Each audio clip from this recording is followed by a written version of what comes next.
Chers amis internautes, bonjour. L'émission Axiom de la plateforme de la TV numérique l'ODJ vous remercie d'être avec nous et de nous suivre. Alors, j'ai pu remarquer notamment, et là j'en fais quand même la remarque, c'est que vous avez beaucoup suivi nos dernières émissions. Nous avons eu beaucoup de partages, nous vous remercions, ça nous fait plaisir. Vous aviez aussi des commentaires qui sont très pertinents, alors n'hésitez pas à nous poser des questions, à vouloir participer notamment à ces discussions, puisque vous avez des podcasts, vous avez Deezer, vous avez Spotify, vous avez YouTube, Facebook.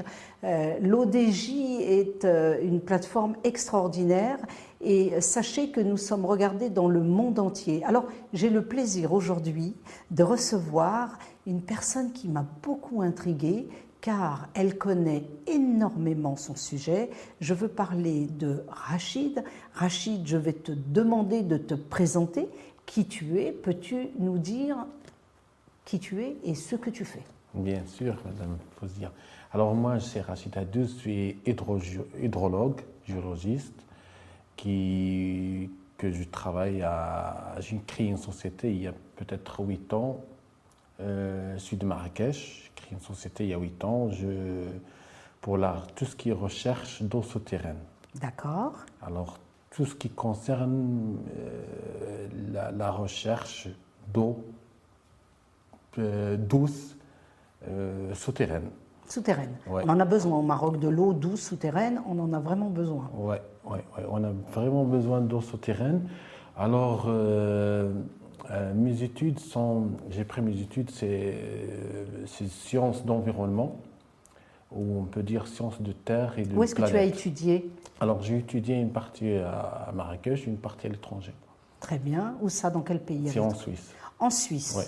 Ah, ça doit changer du Maroc, la Suisse. Il y a beaucoup d'eau là-bas en Suisse. Si, il y a beaucoup, mais tout le monde, ça souffre pour l'instant. Dernièrement, le monde entier, ça souffre. Le stress hydrique ça est quand même très important. Ouais, tous les gens, ça arrive aux mêmes profondeurs, par exemple, Portugal ou en Espagne, et même la France, ils ont arrivé aux mêmes profondeurs qu'on creuse ici, par exemple, tout le Maroc, à part les régions du désert comme Agadir et autour d'Agadir, qui sont arrivés à 500 mètres de profondeur. Ah, très bien. Alors, tu as une société qui s'appelle Zone, Oui. H-Z-O-N-E. Ouais. Je sais que tu as un site web, il n'y en a pas beaucoup d'ailleurs quand on fait des recherches. Le tien, c'est www.foragemaroc.com ou bien forage-du-6 Maroc. Tu as pris vraiment les noms de domaine. On parlait dernièrement avec les noms de domaine et un avocat. Toi-même, tu t'es protégé puisque tu as pris beaucoup de noms de domaine. Si je t'ai appelé et si je t'ai demandé de venir nous rencontrer sur l'ODJ, c'est parce que nous avons des téléspectateurs qui se posent beaucoup de questions. Vous avez un terrain, vous voulez savoir s'il y a de l'eau, et on vous dit qu'il y a un monsieur qui peut venir, ça coûte 100 dirhams, et il va vous trouver l'eau avec cette manière traditionnelle, avec cette espèce de bout de bois qu'on va utiliser, et le monsieur marche, et quand l'eau est remarquée, le bois commence à trembler. C'est un procédé qui a été longtemps utilisé. Aujourd'hui, on a une autre façon de faire. Alors, dis-moi, toi qui es un hydrologue. Alors, je vous explique un peu comment les sorciers ou les charlatans, comment ils travaillent à l'époque. C'est vrai qu'il y a des endroits au Maroc que c'est facile de localiser l'eau par les sorciers parce que c'est presque la même méthode. Par scientifique, c'est la même méthode après la création des matériaux, des appareils, des scanners qui détectent l'eau souterraine. C'est à peu près la même méthode des sorciers, comment ils travaillaient à l'époque. Alors, il y a des endroits, c'est facile pour les sorciers de capter l'eau souterraine parce que, comment ils les captent? Parce que la conductivité de l'eau souterraine, il crée une champ magnétique. Et cette champ magnétique, ça apparaît à l'extérieur du sol. Alors les charlatans, ça détecte avec ce champ magnétique, ça le détecte avec une façon, si vous avez déjà vu, c'est vrai que ça existe, mais d'une profondeur qui ne dépasse pas les 30 mètres de profondeur. Je peux te demander de reformuler tout ça en arabe, parce qu'on a beaucoup de personnes qui sont arabophones et qui veulent avoir cette information. Je peux mélanger les deux en arabe français. Tout à fait, mais peux-tu nous dire justement donc le problème entre le charlatan? Les gens, ce qu'on appelle les كندوب عليهم الناس اللي ما فهمان ولا كيقول لهم في شي بلايص ما عرفتش لو نون ديالهم اكزاكتومون، ولكن هذوك الناس كيكونوا يخدموا في شي بلايص في المغرب ويلقاو الماء. Ça dépend les endroits où il y a de l'eau. في البلايص فين كيكون الماء يقدروا يلقاو الماء، لانه كيكون الماء ما كاينش في لا بروفوندور، ما كاينش في العمق، كيكون سطحي. ولا بلوبار ديالهم كيمشيو vers le côté où il y a les rivières. Les rivières, les petites ouades, les petites sources, automatiquement ils vont là-bas parce que l'eau il n'est pas profond. Il est à 8 mètres, 5 mètres, 10 mètres, 15 mètres, jusqu'à 35 mètres. Ça peut détecter, avec un charlatan, un sourcier, ça peut détecter ça. Mais l'eau, en arabe, ما كاينش débit. ما يكونش الماء كتير. Il va pas y avoir de débit. C'est ça le problème. Surtout les dernières années, il y a 15 ans ou 10 ans. Mais qui compte débit vers les endroits où on travaille avec, on va في le côté où فين كيكون الواد. Mais qui compte le ماء كتير, كيكون الماء قليل. لأنه الماء دابا إلا بغيتيه, si vous avez besoin d'un débit plus grand, il faut aller à la profondeur. خصك تحفر أكثر. Alors comment on cherche de l'eau? Alors on cherche de l'eau avec des scanners. C'est des scanners qui détectent de l'eau qui est trop fragile. Par exemple, la conductivité, s'il est monté, par exemple, le même qui connaît l'eau de l'art, quand l'eau il est très polluée, on le détecte facilement. Mais quand il y a de l'eau douce, c'est très difficile de le détecter. Pour quelle raison? Parce que la conductivité, elle est trop basse. Le champ magnétique, il est trop basse. Quand l'eau il circule au sol, il ne crée pas une grosse champ magnétique. Mais qui dit que le champ magnétique كبير. Qui dit le champ magnétique قليل. وهذاك le champ magnétique qui est faible, c'est très difficile de le détecter. D'accord? Alors après, consacrer, donc il faut après chercher de l'eau dans la profondeur, في العمق. Après, il faut chercher l'intersection, le melakia. Ce n'est pas sur le même niveau, ce n'est pas sur les mêmes coupes géologiques, mais sur des niveaux, par exemple 40, 50, 60, 90, jusqu'à 1200 mètres ou la 2000 Comment ça se passe? On a une nappe phréatique, on a des veines, comment ça se passe? Non, il n'y a que des veines, les nappes phréatiques qui sont connues au Maroc, mais ces veines, c'est les nappes comme ça qui enrichissent les veines.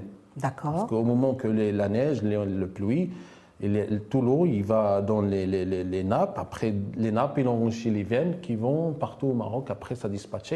Et après, il faut détecter ces veines. Ils sont très faibles. Il y a des endroits où il y a de grandes quantités. Il y a des endroits où il y a des petites quantités.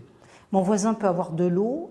Et moi, dans la même lignée, j'ai aussi de l'eau ou pas nécessairement?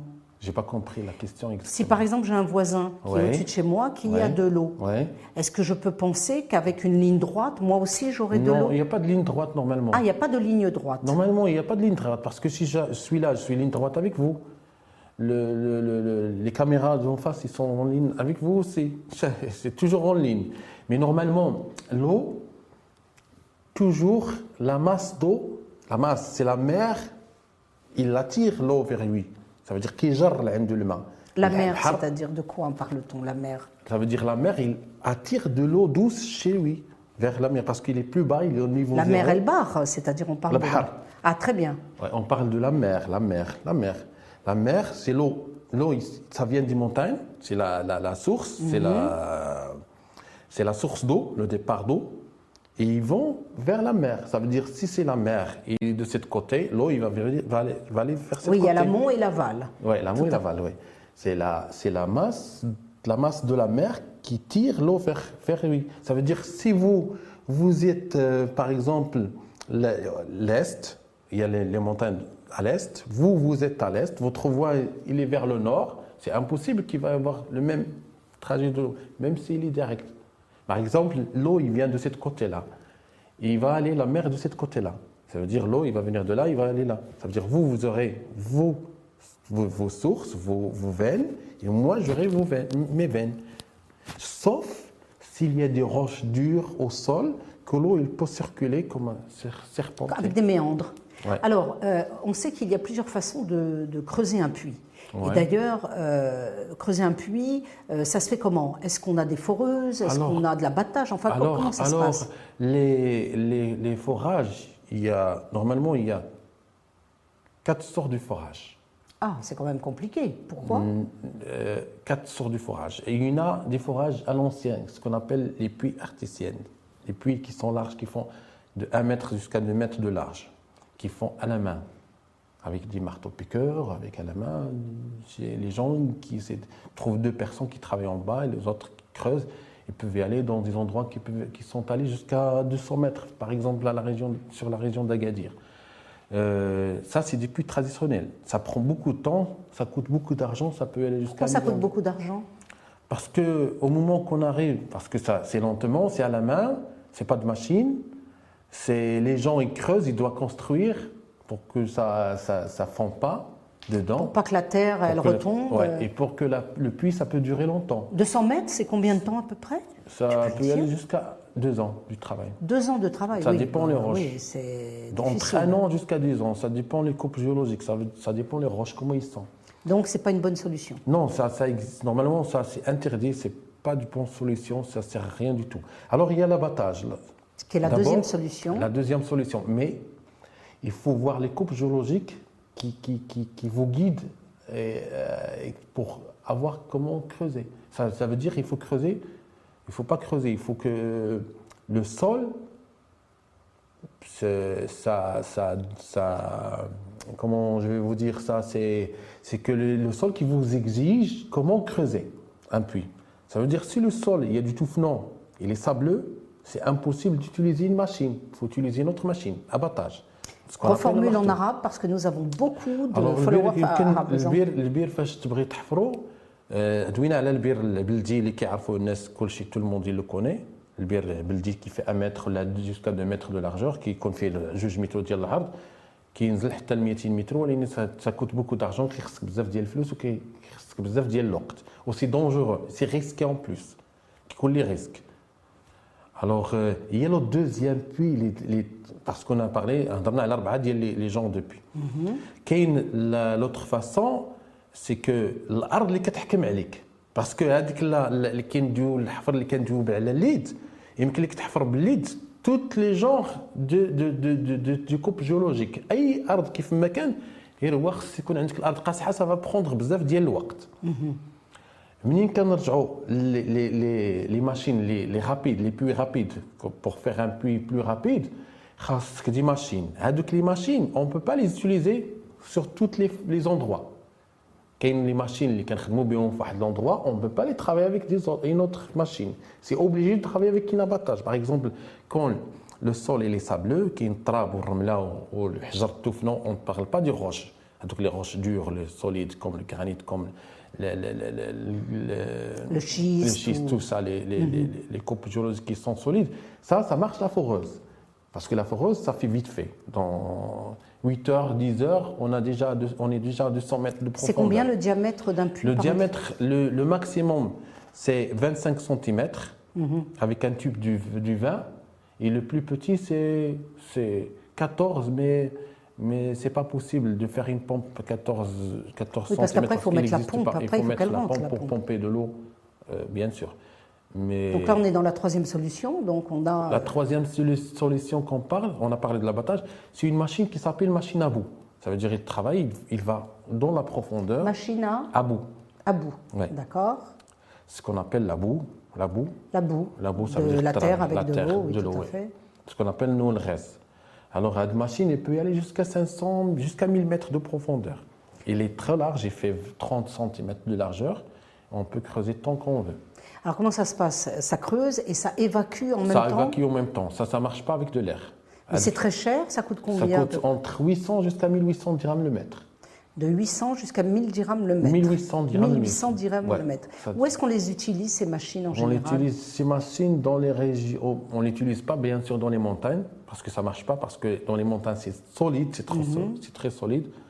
On l'utilise, par exemple, vers la région de Taroudant, Moulad Barhil, Taroudant, Aoulouz, tout ça, vers ce côté-là, Agadir. On l'utilise vers les régions de Ben Guerir, Marrakech, entre Marrakech et Bouatmel, Ben Guerir, vers toute la côté de Mhara, jusqu'à Stade. On peut l'utiliser à Stade aussi, on peut l'utiliser à Douala, on peut l'utiliser n'importe où. Mais le problème, ça coûte cher.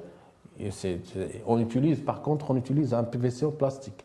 Par contre, l'abattage, on utilise un habillage métallique. Qu'on dit l'habillage métallique, parce que c'est obligé, parce que sinon, le puits, ça va se fondre. Bien sûr, bien sûr. D'ailleurs, les pompes sont à changer de temps en temps. J'aimerais qu'on évoque un sujet qui m'intrigue un petit peu. Bien souvent, j'ai entendu des gens dire « Non, moi j'ai demandé à une personne de venir faire des relevés et de pouvoir sonder mon terrain. Ouais. On m'a dit qu'il y avait de l'eau et en fin de compte, il n'y a pas d'eau. Donc j'ai payé alors qu'il n'y avait pas du tout d'eau dans mon terrain. » Donc il y a des gens qui sont sérieux, il y a des gens comme toi qui sont diplômés, qui ont fait des études, et puis il y a des gens qui malheureusement parfois ne font pas leur travail. Mais il faut aussi comprendre que lorsque on va faire un sondage de terrain, il vaudrait peut-être mieux se faire payer en avance, parce que si on fait venir un sondeur et si on ne trouve pas d'eau, c'est difficile de devoir payer la prestation, c'est pas évident. Alors, comme vous avez vu, vous avez raison, mais les gens dans ce domaine-là, vous trouvez peut-être entre 5 et 10% des gens sérieux. Il y en a des milliers qui travaillent. Il y en a des ingénieurs et des hydrogéologues qui sont sérieux. Ça existe au Maroc. Je ne connais pas moi, mais j'ai déjà travaillé dans des endroits, dans des fermes, des endroits avec des sociétés et tout ça. Et ils ont travaillé avec des ingénieurs, ils étaient corrects et tout. Mais les charlatans, on trouve que même pas un, mais 0,001. Voilà, des gens qui profiteraient un petit peu de la crédulité. Ouais. Quel conseil pourrais-tu donner à une personne qui veut faire appel à toi? Qu'est-ce que tu devrais lui dire? Alors, moi, je veux dire pour tous les cultivateurs, pour tous les gens qui ont des fermes, ou ils ont des terrains, ou ils ont des maisons, qui doivent faire du bon départ dès le début. Parce que je connais plein de gens qui ont des crises. Ils ont fait des crises. Quand ils creusent, ils perdent de l'argent. Ça veut dire que c'est comme vous prenez de l'argent, vous vous faites brûler. Ça veut dire qu'ils creusent, ils payent un montant, je vais vous dire, entre 20 000 dirhams jusqu'à 200 000 dirhams minimum. Ça. Alors, c'est des gens qui ont mal parti, ils ont mal cherché, peut-être ils ont trouvé sur YouTube, sur Facebook, c'est facile de filmer ça. Mais moi, je vous dis une chose très importante, que si vous avez vu ma vidéo, parce que normalement, c'est interdit que les appareils téléphoniques, les clés de voiture, les cartes guichet, tout ça, il doit être interdit à côté d'un appareil qu'on travaille avec. C'est un bon conseil. Et après, pas de choses métalliques. Il faut toujours être sportif. Par contre, j'ai des bagues et j'ai des gens qui m'ont dit une fois, quand vous mettez la bague, ça ne va pas trembler, votre machine. Votre machine. Et là, Alors, non, parce qu'il y a des méthodes qu'on peut éliminer les choses dans le corps. Oui, bien sûr. Des choses éliminées dans l'appareil, comme ça ne fait pas tromper l'appareil. Il va te détecter à un autre endroit où il n'y a pas d'eau et le résultat il va être nul. Il faut rappeler quand même aux personnes que pour avoir un puits, il faut faire une demande au bassin hydraulique. Ouais. C'est-à-dire que vous devez produire un dossier que vous allez déposer au bassin hydraulique, les régions des bassins hydrauliques. D'ailleurs, je félicite le bassin hydraulique d'El Jadida, qui sont des gens extraordinaires, qui sont des gens fabuleux parce qu'ils travaillent très très bien, ils sont très professionnels. Et je félicite aussi le bassin de Ben Slimane. D'ailleurs, prochainement, je pense qu'il va y avoir un salon, en as-tu entendu parler? Je crois que c'est à Khenifra.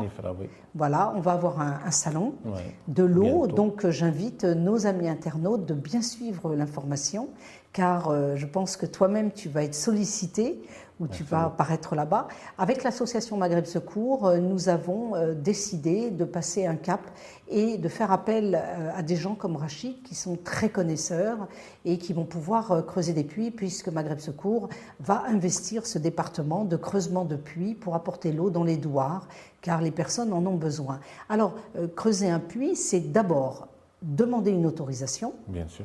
pas question de creuser un puits sans autorisation. Je rappelle notamment qu'il y a des régions où il est interdit aujourd'hui de creuser, comme la région de Sidi Ben Nour. Sidi Ben Nour, plusieurs régions. Quelles sont les régions aujourd'hui? On les a listées. Partout au Maroc, il y en a quelques régions qui sont autorisées de creuser. C'est quelques, pas beaucoup, de régions qui sont autorisées de faire même du grand cultivateur. Des puits privés, on parle de puits privés. Même les puits privés, même les cultivateurs, c'est interdit. La plupart, je crois 95% du Maroc, c'est interdit de creuser des puits pour l'instant. D'accord. Pourquoi? Parce qu'il y a eu des nouvelles réglementations ou on attend d'autres réglementations? Mais non, je crois que c'est à cause de la sécheresse que l'État il a fait un effort d'arrêter les gens comme ça qui creusent n'importe où, n'importe comment.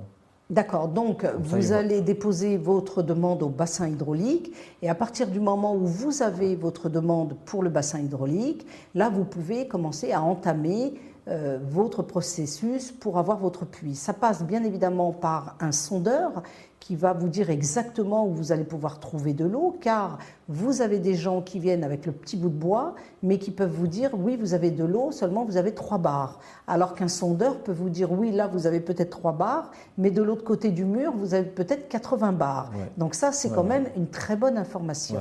À partir du moment où vous avez votre autorisation, que le dossier est établi, que vous faites appel à un sondeur, là, vous vous adressez au sondeur qui peut vous donner les bons conseils pour savoir quel genre de machine qui est en rapport avec le terrain. Et la coupe géologique qui va vous expliquer quel genre de machine il faut utiliser. Exactement. Donc déjà, vous faites des économies en vous adressant à des professionnels. Maintenant, d'un autre côté, le puits, c'est un entretien aussi.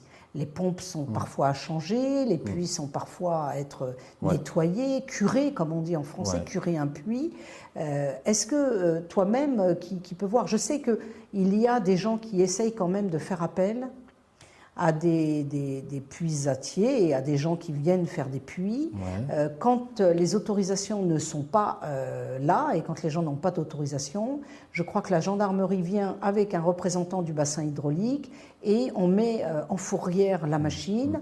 Il y a une amende à payer, donc il faut absolument obtenir une autorisation. D'ailleurs, je crois que toi-même, tu demandes toujours des autorisations quand tu interviens. Sans autorisation, tu ne peux pas mettre un pied sur le terrain. Bien sûr. Les autorisations, ils sont obligatoires par les bassins hydrauliques, sauf au cas social.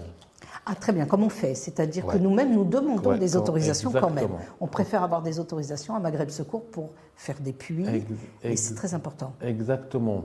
Au cas où c'est social, on n'est pas obligé de faire une demande parce que toutes les autorités sur place, dans la zone, parce que l'État, il a les mains ouvertes au moment qu'il y a de l'aide pour les villages qui ont du manque d'eau. Juste le caïd ou le sélectionné sur place ou le président de la commune, il peut faire le nécessaire de faire accélérer les choses. Comme ça ne demande pas d'attendre beaucoup de temps, d'avoir 1 mois ou 2 mois, quelquefois 3 mois. Oui, ce sont des puits pour le public, pour les douars, pour les c'est villages. de l'eau importante. Ça n'a pas la même fonction qu'un puits privé. D'ailleurs, on demande aux gens d'arrêter de faire des piscines parce que la piscine, ça consomme beaucoup d'eau. Et l'eau, il faut la garder, à moins qu'ils aient un système pour pouvoir faire en sorte que l'eau aille arroser le champ. Exactement. Et il y en a des gens qui ont besoin d'eau mieux qu'avoir une piscine, c'est pour ça. Oui, bien sûr, bien sûr. Mais les endroits de toute façon où il y a des piscines, il va y avoir du monde où ça manque d'eau. Ça veut dire que c'est les endroits où on met des piscines. Par exemple, moi je ne vais pas aller dans un village où il y a les gens qui meurent de soif et je vais construire une piscine sur place. Ça fait mal au cœur, ça fait mal aux gens. C'est normal. C'est normal. D'ailleurs, les gens qui font des piscines dans les régions où il n'y a pas beaucoup d'eau, demain on verra des drones et ils vont certainement circuler, pour localiser les endroits qu'ils sont. Oui, comme en France, ils ont localisé les piscines pour faire payer des impôts par des drones. Donc faites attention de ne pas faire des piscines un peu partout, parce que le Maroc a besoin de son eau. Et pour nager, d'ailleurs, nous avons, je vous le répète, toute une façade atlantique et méditerranéenne qui font que si vous voulez aller nager, vous avez la mer qui n'est pas trop loin. Alors vous avez toi-même, quels sont les cas? Est-ce que tu as déjà vu des gens qui ont creusé des puits et qui ont dépensé beaucoup d'argent et malheureusement... Le résultat était zéro. Et le résultat était zéro. Plein. Beaucoup de gens? Beaucoup de gens. Beaucoup de gens qui m'ont fait appel, qu'ils ont fait tenter la chance de creuser, qu'ils aident, soit qu'ils creusent chez eux, soit qui font des associations qui perdent de l'argent. J'ai vu plein de gens partout au Maroc. Il y en a des associations qui veulent faire des projets, mais le résultat était nul. Oui, parce que ces gens, malheureusement, ils sont mal partis. Comme je vous dis tout à l'heure, il faut faire un bon départ dès le début. Il faut faire des études fiables, très fiables. Et comme je vous dis tout à l'heure, c'est qu'il y a des endroits, c'est très difficile de localiser l'eau. Comme par exemple le Tafraout, Combien Slimane. Combien de temps est-ce que tu mets sur un terrain de, par exemple, 2-3 hectares ou 10 hectares? Je peux mettre entre 10 minutes jusqu'à une demi-heure pour localiser l'eau, même si c'est difficile. C'est très facile. C'est pas. Tu marches, comme on l'a vu, avec ton appareil. Par exemple, si tu veux localiser un terrain de 1 hectare, il faut marcher 1 kilomètre à peu près pour localiser l'eau.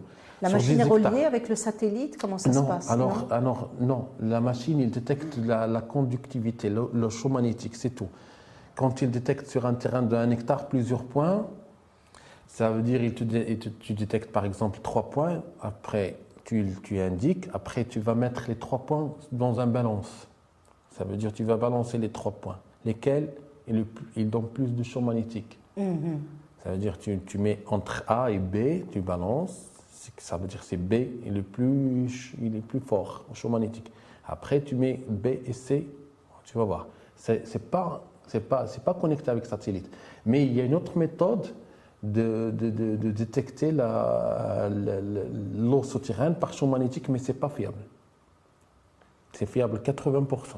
À 80%. Ouais. Mais comment on peut connaître la salinité de l'eau, la salinité, l'eau potable? Oui, la salinité, c'est quand on a un champ magnétique trop élevé, on va faire attention. On doit faire attention, c'est la densité, c'est la conductivité, elle est très élevée.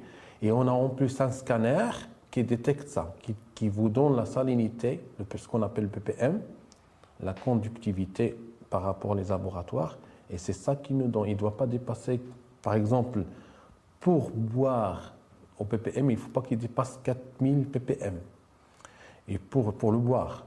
Mais pour l'agriculture, il ne faut pas qu'il dépasse 6000 ppm. Pourquoi? Pour quelle raison? Pour quelle raison? Parce qu'au moment qu'il est à 4000 ppm, il n'y a que du calcaire. Et le calcaire pour les arbres, ça ne les dérange pas. Ils ont besoin de beaucoup de minéraux, les arbres, ils ont besoin. Ça, c'est pas dangereux. Quand il dépasse 4,4500, on arrive à de l'eau salinée, mais c'est pas trop fort. Il y a quelques arbres qui peuvent supporter la salinité de cette eau. Mais par exemple, s'il dépasse 6000 ppm, il va brûler tout. J'ai un ami qui a eu la bonne idée d'investir dans une ferme, d'avoir des vaches, et malheureusement il avait une eau qui était très saline, et ces vaches elles buvaient beaucoup d'eau, et elles buvaient plus elles buvaient de l'eau, et plus elles avaient envie de boire de l'eau. Donc elles étaient gonflées, mais en fin de compte elles étaient malades, ces vaches. Il y en a qui vont être morts, qui vont mourir, oui, tout à fait. Bien sûr, ils vont gonfler. Ça, c'est le ppm, ça dépasse les 6000, parce que l'eau, elle est trop salée, et les vaches, ils vont le boire, et après, boire, et après, ils ont toujours soif. C'est comme si nous, on boit de l'eau de la mer. C'est presque ça. L'eau de la mer, elle est presque 13 000 ppm jusqu'à 26 000 ppm. Entre 13 000 et 26 000, ça dépend. Alors, quelquefois, on trouve de l'eau souterraine dans des puits qui a 26 000 ppm. C'est trop saliné. Alors, il ne faut pas qu'il dépasse 6 000 pour boire. Peut-être pour les vaches, 6 000, ça va les faire gonfler, mais je crois que pour qu'une bonne vache, il doit bien litière et tout ça, il doit avoir une bonne santé, il ne faut pas qu'il dépasse 5 000 ppm. 5 000 ppm. Et nous, 4 000, c'est un peu dangereux parce que c'est de l'eau calcaire. Donc il faut mettre un osmoseur. Il faut mettre des osmoseurs dans tous les cas, oui. Dans tous les cas, les simples filtres ne suffisent pas, surtout qu'on est sur des plateaux où il y a beaucoup de phosphate. Surtout la région où il y a de phosphate, en plus, il n'y a pas de pluie. Quand il y a du manque de pluie, il y a de la vaporisation, même souterraine, il y a de la vaporisation et le sel, ça augmente. Même Alhamdoulilah, cette année, on a eu beaucoup de neige. Alhamdoulilah. Alhamdoulilah. Comment on dit, c'est la base, la source d'eau qu'on a au Maroc. Alhamdoulilah, c'est les montagnes, l'Atlas. C'est la Heureusement classe. qu'on a de l'Atlas. Pourquoi tu as choisi cette profession? Qu'est-ce qui t'a J'ai intéressé? choisi cette profession parce que j'aime l'environnement. Ah, très J'adore. bien. Ça fait partie de l'environnement. On va être amis, c'est bien. Ben, bien sûr, bien sûr. Ça fait L'environnement, plaisir. c'est important. Ben, bien sûr, c'est très important. L'environnement, c'est pour les prochaines Génération, bien sûr. générations. On doit faire très attention. Justement, ces générations, ça sera un peu le mot de la fin. Qu'est-ce que tu pourrais conseiller à ces jeunes Marocains qui recherchent de l'orientation et qui ne savent pas toujours quoi faire? Devenir sondeur, est-ce que c'est un métier passionnant? C'est un métier passionnant, c'est trop facile. Il faut juste apprendre. Il faut avoir des connaissances. Mais moi, par contre, j'ai une fille qui a 19 ans, il ne veut pas apprendre ce métier. Je l'amène avec moi. Mais ça ne l'intéresse pas. Ça ne l'intéresse pas, ça l'intéresse autre chose. Mais peut-être je le force. Peut-être. Mais qu'est-ce que tu dirais à ces jeunes Marocains qui cherchent des orientations, justement? Comment est-ce qu'on devient sondeur? On n'est pas obligé d'aller en Suisse pour... Non. Ici, il y a des écoles ici, c'est la science, environnement, c'est la science des terres et planètes, oui. Quelles sont les meilleures écoles que tu recommandes? C'est la faculté. Il y a une faculté, il y a la faculté de sciences, il y a la faculté, peut-être à Rabat, je crois, à Marrakech, à Casa. Il faut suivre ses études aux sciences terre et planète. C'est comme ça. Je crois en arabe, ça s'appelle Ulum al-Hayat wal-Ard. Ah ben justement, adresse-toi en arabe à nos followers pour leur dire de choisir ce métier. Et pour choisir ce métier, il y a plusieurs branches. Ça veut dire que vous pouvez travailler dans l'environnement des usines, de la recherche d'eau, la filtration d'eau, la pollution d'air. Il y a plusieurs choix. Ah, très bien. C'est SCV, quoi. Il va falloir choisir son orientation pour aller vers. Je veux bien que les jeunes Imcho et c'est très très bien.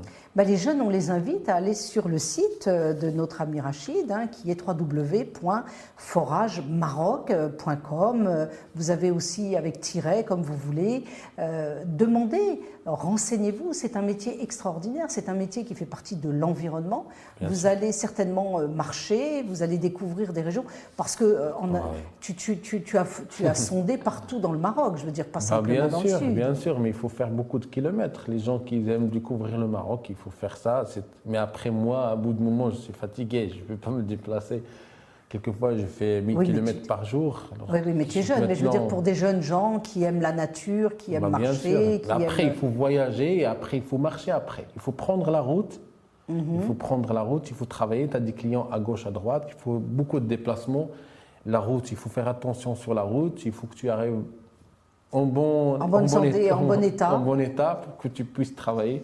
Il faut avoir une concentration. Oui. Il ne faut pas travailler avec plusieurs clients par jour pour gagner de l'argent parce que ça peut gagner beaucoup d'argent. Comme les gens, ils travaillent à gauche, à droite. Mais après, le résultat, il ne peut pas être fiable. Il ne peut pas être fiable. Mais j'imagine que quand tu trouves de l'eau, on doit t'offrir le couscous. Non, parce que non. Juste les gens, les messages que j'ai sur WhatsApp, j'ai peut-être 1000. Malheureusement, j'ai effacé, mais j'ai toujours les contacts des gens. Oui. Mais je peux vous faire entendre, même les gens qui sont partis à la Mecque, ils ont fait des da'wa parce que tu les as fait plaisir. Et il y en a des gens qui n'ont pas visité le Maroc, ça fait 20 ans. Ils ont marre d'un endroit pour aller parce qu'ils n'ont pas d'eau. Même pour nettoyer une voiture, tu ne peux pas utiliser cette eau pour nettoyer la voiture. Il y en a des gens qui disent, ils ont bu, j'ai des photos. Je vais vous faire publier ça peut-être sur Instagram ou sur Facebook. Il y en a des gens qui n'ont pas vu de l'eau douce pour la boire depuis 20 ans. L'eau, c'est la vie. L'eau, c'est l'or, surtout au Maroc. On va essayer, bien sûr, tout en suivant le protocole que les autorités nous imposent pour trouver de l'eau. Chers amis internautes, c'était une émission très passionnante. C'est l'eau, c'est la vie. Je remercie Rachid. Je vous remercie, vous, que vous m'avez invité à Lodge. Ça te fait plaisir. Oui, parce que je voulais qu'on parle de ce sujet. C'est un sujet tellement important. Et pour les éco-citoyens que nous sommes, toi et moi, eh bien, je voulais faire participer un peu tout le monde et informer les gens. Si vous avez des puits, adressez-vous H comme Henri, comme Étienne, comme Hamdallah, comme, comme Zone, Z-O-N-E, de vous adresser. Eh bien, vous avez devant vous, vous avez Rachid, qui est un homme extraordinaire, qui travaille avec l'association Maghreb Secours, qui nous aide beaucoup. Je te remercie. Mais c'est très gentil à toi, Rachid. Et puis, on passe un petit bonjour à Toufik. Bien sûr, merci beaucoup. Qui travaille aussi avec nous à l'association et à son fils adorable. Nous pensons à toi, Toufik. Tu nous manques beaucoup. Eh bien, ce sera peut-être pour une autre émission. Merci beaucoup, Rachid. Merci beaucoup à vous, Madame Fouzi. Merci beaucoup, ça fait plaisir et merci à toute l'équipe. Merci beaucoup. C'est gentil. Merci de m'avoir invité. Merci, au revoir.